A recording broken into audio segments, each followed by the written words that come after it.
Well, I tell you one thing. It's another time one of those reviews, oddball reviews that I have. I've gotten this a while ago. It is a dash cam from Yasun or Yasun, YANSOO. It's a dual camera. So you got one that records on the outside and another one records on the inside. Pink, pink.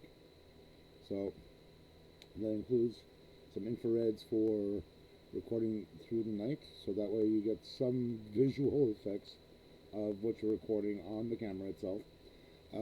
This thing, I'll say, records nicely at 720p and 1080p. The base recording is in VGA, which is I'm only assuming is 640 by 480 approximately, give or take a couple of lines of resolution.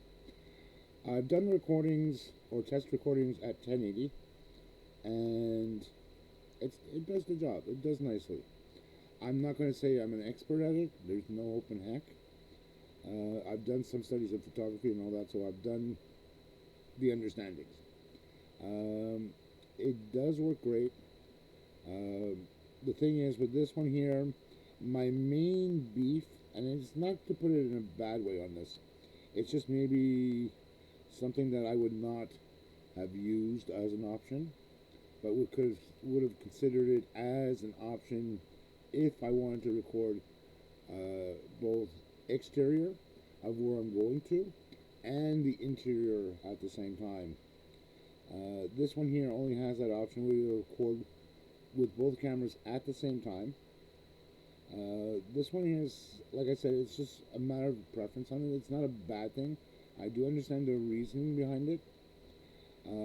For me, I like to be given that option when using something like this, whether to record externally, internally, or both at the same time. So, given those three options, I would have liked to have seen in the menu where you had the option for all three to do what you wish. This one didn't come with that option. Well, you get what you pay for, right? $60 for a decent dash cam. I'm not going to complain about it. The other thing I like as well is that even though the micro SD card you have to buy separately, the one I have in here, in the little slot here, is a 64 gigabyte micro SD. So it splits it down right into the middle, 32 gigs for the inside recording and 32 gigs for the exterior recording. And you cannot shut one or the other off. They're basically recording at the same time as it's powered on. And it does come with a power supply which gets used from your cigarette lighter, and it powers into a USB connector on top here. This one here basically gets attached to your what they call it, to your windshield. So this is actually basically pointing outside, with this part here pointing outwards, and then the inside here with a small camera and the small display is getting looked on the inside, so where the driver and passengers are. I've had some other ones where you can do one or the other or both. Same thing, same idea, same concept, I should say, and it works from time to time. The only thing I didn't like about that is, again, it's the options and all that, and from one manufacturer to another, it will vary. This one I had no problems with. I do have some footage over 2 days. One was actually yesterday, which was Friday, and one today when it happened to snow outside. So there is a fresh layer of snow, light snow. So you're going to definitely see that in the outings.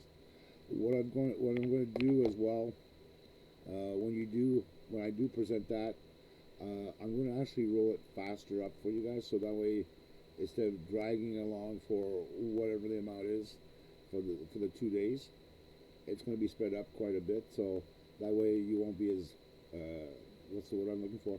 not jet lag, but you won't be so impatient as when it's going to be done. When it's going to be done. I'm going to try to do it as quickly as possible. The recordings as well on these things, they usually have 1 minute, 3 minute, and 5 minute recordings. This one here has 1, 2, and 3 minute recordings. If you turn the infinite loop off, in other words, it won't restart from the very beginning, so it won't start with the oldest one. As soon as it hits the end of the SD card, it'll stop recording. For me, that's fine, because I know with this one here, I tend to do a lot of video, well, not video editing per se, but I use a lot of footage, especially if I'm going to, let's say, as an example, if I'm meeting up friends with that we're going to shoot some pool like at Old Scratch. I'll usually do a drive-by to the place, and I'll use the footage of me getting there, and of course, not the complete series, not the whole way there. I'll probably jump from one to another a little bit further into the destination there, depending. And the thing is that I like this here is that once you extract the video, like I'm using as an example here, let me just pull it out as an example, just so you guys have an idea. Oh my God, you guys are going to say, what the hell is he doing? Okay, I got my scribe. So, let me get it out. There we go, pink. There we go, one in, one out. So, this is a, is it a Lexar? Yeah, it's a Lexar. Oh no, it's a Kingston, sorry. Kingston memory stick. SD card. These are little guys which are basically SD card readers, and I picked up one here that has regular SD card, micro SD card, and some other format, and I basically plug it into that. As you can see, there we go. Something you can see against my forehead, shiny beanie forehead. And I basically plug that into my USB port on my little desktop here, and then I basically copy it over. And like I said, since I'm copying 2 folders over, 64 gigs is not that much, and it doesn't take that long to on top of it. What I'm using is a video editor, which is OpenShot. Just to give you guys an idea, because that's the one I like using. It's the one that I've been introduced when I was using Linux Studio Linux. I was using the one from Chronicle, which is Ubuntu. So it works very great with that. That had been highly optimized, and I was using it on a 32-bit system. Now I'm running it on.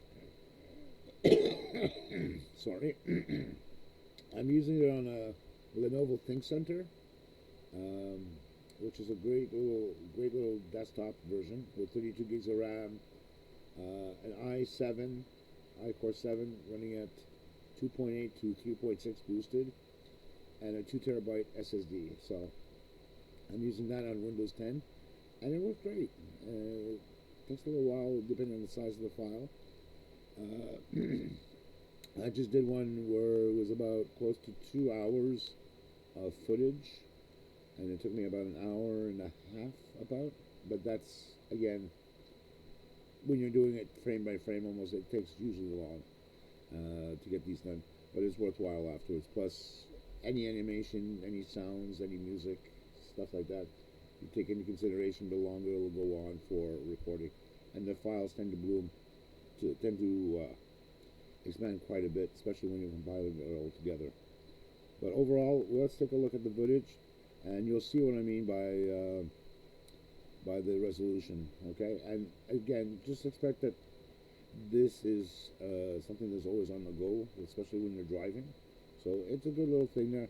I would definitely get these things, or at least have one of these around, just for the fact that if you're doing a lot of taping, especially if you're doing videos, especially like myself here, I tend to do quite a bit of videos where I'm going to shoot pool, or if I'm going to go with a friend over to whatever the case may be, or if we're doing something together where we're doing woodworking and we're at a meet. So definitely for something like that. So that's always handy to have, and that way you can put it into your videos and all that. So let's take a look at the actual shot that I have, the two shots of 2 days, and see what you think. Okay, let's go for it.